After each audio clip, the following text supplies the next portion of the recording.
Hi, boys and girls. I'm Mrs. Cortes, and today I will be sharing the story Dragons Merry Christmas by Dave Pilkey. Dragons Merry Christmas. This story is found on SORA.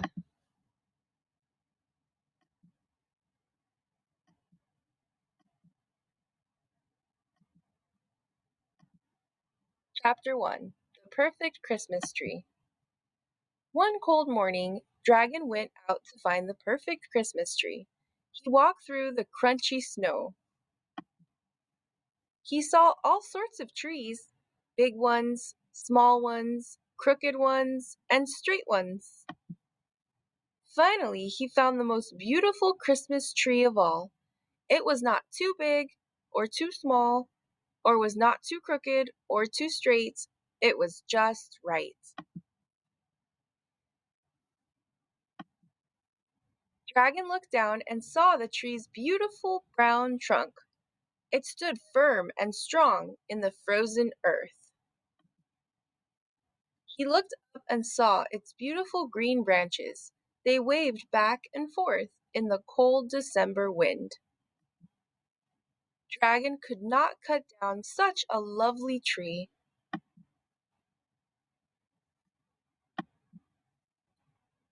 Instead, he came back with colored lights, silver bells, and everything he needed to make his tree even more beautiful. That night, Dragon looked out at his Christmas tree, shining in the night. It was truly perfect. Chapter 2 The Candy Wreath. One day in December, Dragon had a good idea. I will make a wreath out of candy, he said. Dragon took some old wire and bent it into shape. Then he taped little pieces of chocolate candy all around it. When Dragon hung his candy wreath on the wall, one of the pieces of chocolate fell off. Dragon picked it up and ate it. It was very good. Dragon did not want his wreath to look bare, so he promised not to eat any more candy. I will eat only the pieces that fall off, he said. Dragon bumped his elbow against the wall, and two more pieces of candy fell off. Whoops, he said, gobbling them up. Dragon sat down in his chair and looked up at his candy wreath. He tried not to think about the smooth, rich, sweet, creamy, dark chocolate candy. Dragon could not sit still. He began to drool. Suddenly, Dragon could not stop himself. He shook the candy wreath back and forth, and then jumped up and down on it until every last piece of candy had fallen off.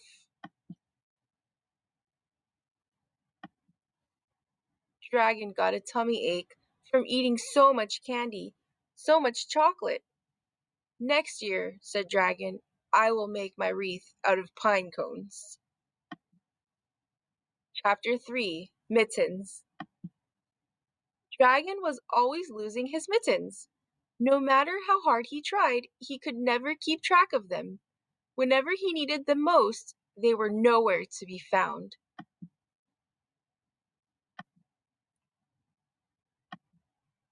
So Dragon went out and bought a pair of clip-on mittens.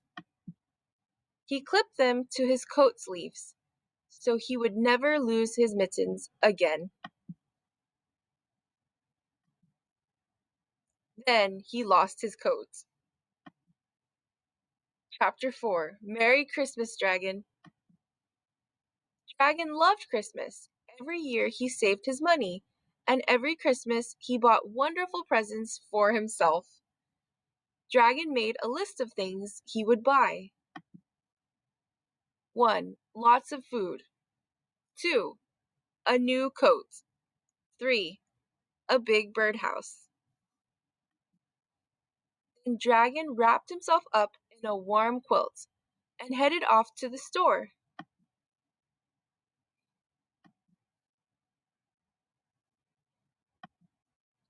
When Dragon finished his Christmas shopping, the store clerk loaded everything into a big sack.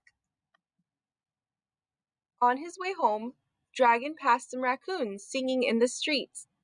The raccoons had no food to eat.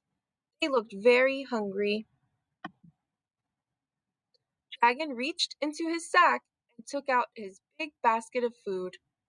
"Merry Christmas," said Dragon.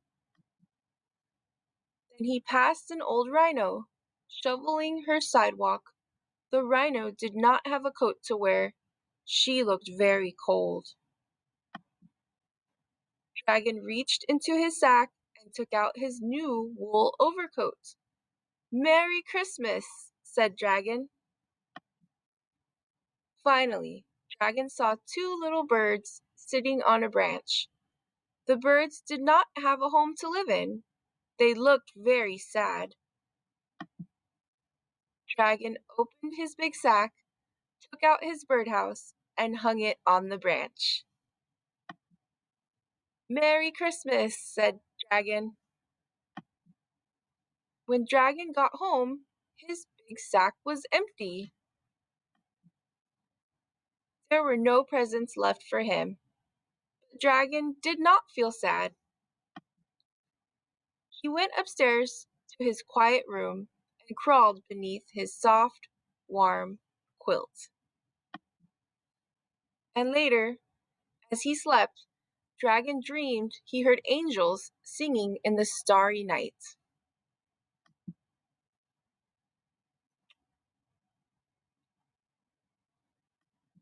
Merry Christmas. Thank you, boys and girls, for listening.